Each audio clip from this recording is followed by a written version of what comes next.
Kisah pemuda kaya, anak bos besar, pemilik 73 perusahaan, yang menjadi cleaning service. Episode 242. Rena yang masuk ke rumah makan bersama Shirley dan Niken. Ia pun duduk lalu memesan menu apa yang diinginkan. Pemilik depot itu pun segera melayani, lalu menyiapkan. Di saat itu si Rena bicara, "Hei Niken, kenapa kamu nggak bilang sebelumnya kalau akan menemui Yudis di sini untuk melihat tempat usahanya itu? Kamu juga Shirley, sama saja nggak bilang pula. Rupanya kalian kerja sama untuk mengajak gua. Kalau tahu gini gue nggak bakalan ke sini." Niken pun menjawab, "Iya maaf Rena, itu Yudis yang minta tolong sama gua untuk bikin surprise katanya." Shirley pun menyahut, "Iya Rena, Yudis yang bilang gitu. Lagian kan ini juga baik. Katanya pula ntar di situ ada namamu. Yudis itu sayang banget loh ke kamu." Si Rena pun menjawab, "Kalau bicara soal sayang, mamaku jauh lebih sayang ke gue. Kalian bisa aja bicaranya." Lalu Shirley bertanya, "Oh iya Rena, Yudis itu kan cowokmu. Kalian juga sering keluar bersama. Kok akhir-akhir ini ada yang aneh? Apa kalian punya masalah?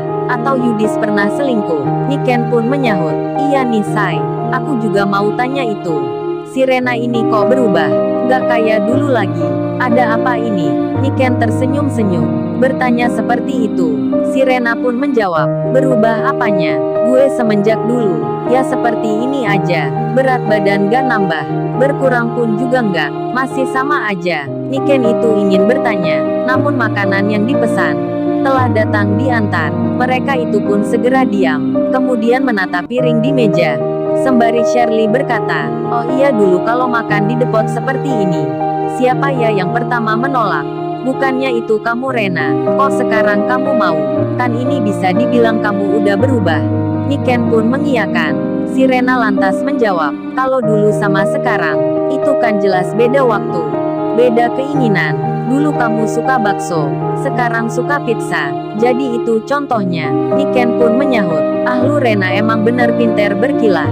Kemudian mereka pun terdiam, karena pemilik rumah makan itu datang sambil membawa minuman, meletakkannya di meja. Setelah itu pemilik tersebut duduk lagi ke tempat semula, yang tak jauh dari mejanya Rena, yang di situ ada tetangga sebelah. Lalu pemilik depot itu pun melanjutkan bicara.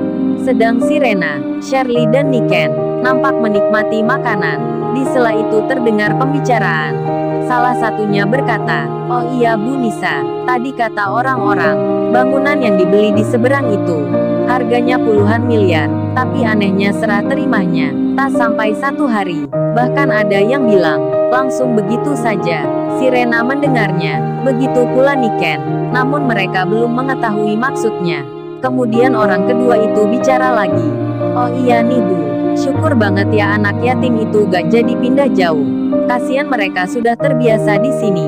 "Iya bener itu, untung saja ada pemuda yang baik hati, yang membantu mereka. Mungkin takdirnya kali ya, pemuda itu dihadirkan di sini.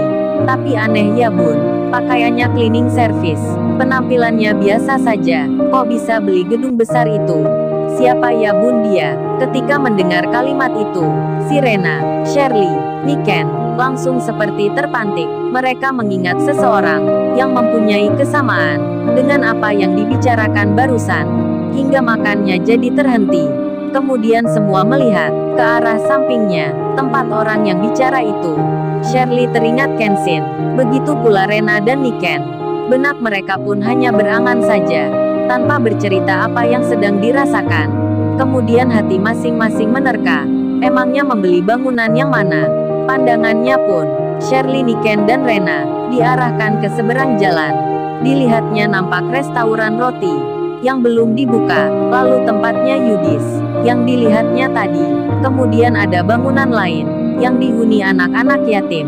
Si Rena pun teringat sesaat akan foto tadi yang dilihat sebelumnya. Lalu ia pun bertanya-tanya, kenapa foto anak-anak yatim itu ada di bangunan yang dibeli Yudis, tapi mereka terlihat berada di tempat lain. Si Rena belum mengerti akan apa yang terjadi. Ia pun menunggu lagi kelanjutan bicara tersebut, yang kini terhenti karena pemilik kedai itu sedang membuat makanan. untuk tamu yang baru datang. Di lain tempat, Kaori si cewek cantik, yang sempat khawatir sendiri akan mimpinya di malam hari. Ia pun kini keluar dari rumahnya. Setelah berpamitan pada mamanya, Kaori itu lalu menjalankan mobilnya menuju ke rumah teman kerjanya. Namun di sela hal itu, ia menyempatkan diri melewati tempat yang kemarin Kaori yang ada di mobilnya. Ia pun berhenti di pinggir jalan. Lalu dipandanglah restoran yang nampak belum dibuka. Terlihat masih dalam penyiapan. Kaori lalu membacanya nama restoran itu, yang ternyata sama seperti bingkisan yang diberikan Kenshin di waktu kemarin malam. Kaori pun bicara sendiri. Berarti beneran Kenshin ya, kemarin memang berkata benar. Temannya itu memang membuka usaha di sini. Di saat Kaori memikirkan hal yang demikian, ia yang kini merasa bersalah sendiri. Suatu yang tak disangka pun terjadi. Sirena Shirley dan Niken tiba-tiba lewat depan mobilnya, lalu menyeberang jalan. Kaori pun terkaget dibuatnya, hingga ia bertanya, kok mereka ada di sini? Emangnya kemana tujuannya? Rupanya Rena saat lewat itu, ia tak menyadari mobilnya Kaori. Kaori pun memperhatikan, melihatnya, si Rena dan temannya masuk ke sebuah rumah besar. Kaori yang mengetahui itu, ia pun tak bertanya lebih lanjut. Kemudian Kaori meninggalkan tempat tersebut. Kenshin, yang kini berada di kota London. Saat ini waktunya hampir menginjak pagi. Kenshin pun bersiap diri.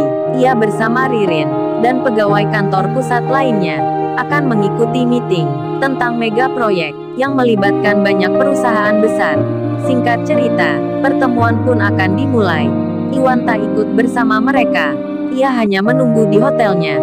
Meeting telah berjalan, pembahasan pun dilakukan, hingga tak terasa sudah berjalan 3 hari lamanya. Keperluan di sini pun selesai.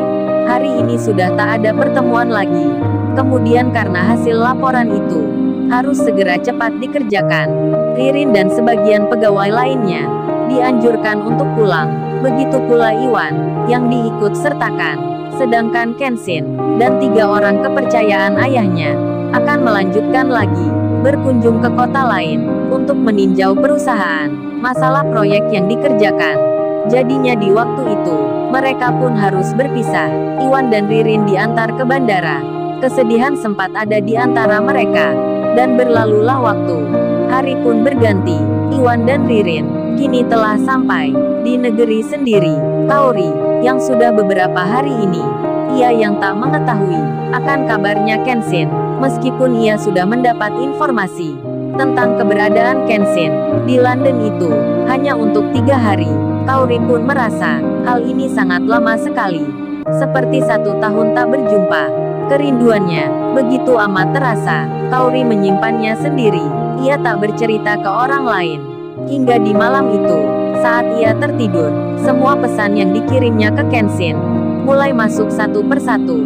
Karena Kenshin di waktu itu mengaktifkan nomornya, memasangnya kembali. Lalu ia pun membaca pesannya Kaori yang begitu banyak sekali.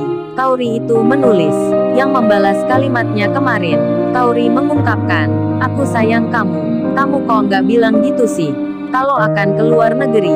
Jahat banget nih kamu. Ungkapan pesan dengan kalimat perasaan sayang dan marah itu terlihat begitu banyak sekali. Dari nama hari, waktu, jam dan menitnya yang nampak beda-beda. Rupanya Kaori waktu itu, ia selalu mencoba mengirim ke nomornya Kenshin yang tak aktif-aktif. Hingga saat ini, semua pesannya masuk ke WhatsApp-nya Kenshin. Kenshin yang membacanya, ia pun tersenyum-senyum karena melihat tulisan Kaori.